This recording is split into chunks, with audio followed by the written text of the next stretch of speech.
بسم الله الرحمن الرحيم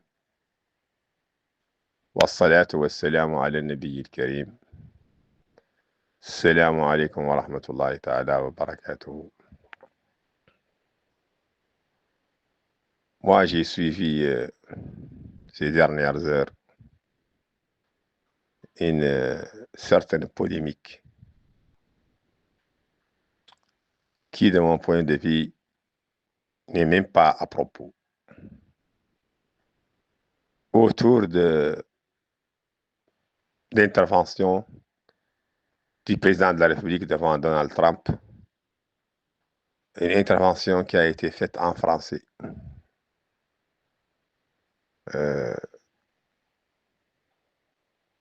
Certains Mauritaniens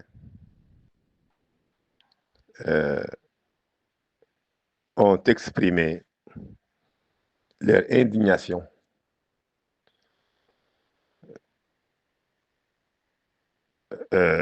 croyant ou estimant que le président Mohamed El-Cheikh Ghazouani devait plutôt parler en arabe. Je pense que malheureusement, en Mauritanie, on est toujours dans des platitudes, dans des choses qui ne sont pas du tout importantes. Parce que le président d'une république, d'un pays, parle en arabe ou en français ou en anglais, je pense que ceci ne devrait pas susciter tous ces débats, sauf si on est animé de complexes grégaires, de complexes ataviques liés à cette histoire d'arabité dont personne ne parle aujourd'hui à travers le monde.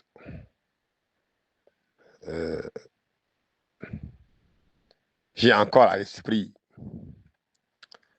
cette levée de bouclier qui a été faite lorsque l'ancien ministre des Finances, Khan,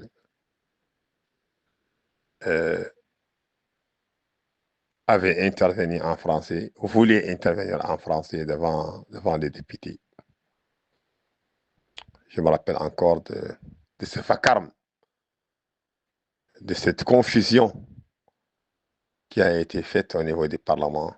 Je me rappelle même que l'un des parlementaires a menacé de sortir ou d'empêcher le ministre des Finances de l'époque, M. Khan, de parler en français. Donc, une histoire de complexe de l'arabité, de complexe identitaire, une volonté manifeste et malsaine de vouloir faire de ce pays, qui est un pays multiculturel, où il n'y a pas que des Arabes, une volonté de certains groupuscules racistes, de certains groupuscules chauvins, de certains groupuscules complexés, de vouloir gommer une certaine identité de beaucoup de Mauritaniens qui ne sont pas arabes et une volonté de dissoudre des populations entières, des pans entiers de la population mauritanienne dans cette tendance complexée d'arabité ou d'arabisation. Le problème et la contradiction, c'est que ces mêmes Mauritaniens qui se réclament arabes, qui veulent imposer l'arabe comme langue, qui veulent imposer l'arabe à tout le monde, à tous les Mauritaniens, sont dans une dynamique d'instrumentalisation, sont dans une logique de propagande en réalité, parce qu'eux-mêmes ne croient pas à ce qu'ils disent, ne croient pas à ce qu'ils font. Pour s'en convaincre, allez voir, allez savoir quelles sont les familles qui envoient leurs enfants dans les écoles françaises. Qui envoie ses enfants apprendre le français et l'anglais? Qui envoie ses enfants dans les plus grandes écoles de France, des États-Unis, de la Grande-Bretagne et autres? Et paradoxalement, ces mêmes personnes qui n'enseignent à leurs enfants que le français, que l'anglais, veulent imposer aux autres d'envoyer leurs enfants pour apprendre l'arabe. Parce que tout simplement, pour une question de complexe d'arabité, ils voudraient paraître comme des Arabes. Et pour cela, ils sont prêts à faire feu de tout bois et à aller dans tous les détails, y compris celui de condamner de façon véhémente, de façon enragée, qu'un président de la République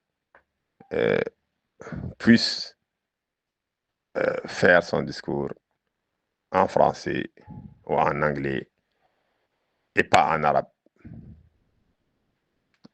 Donc je pense que il faudrait que les Mauritaniens comprennent qu'il est temps de rompre avec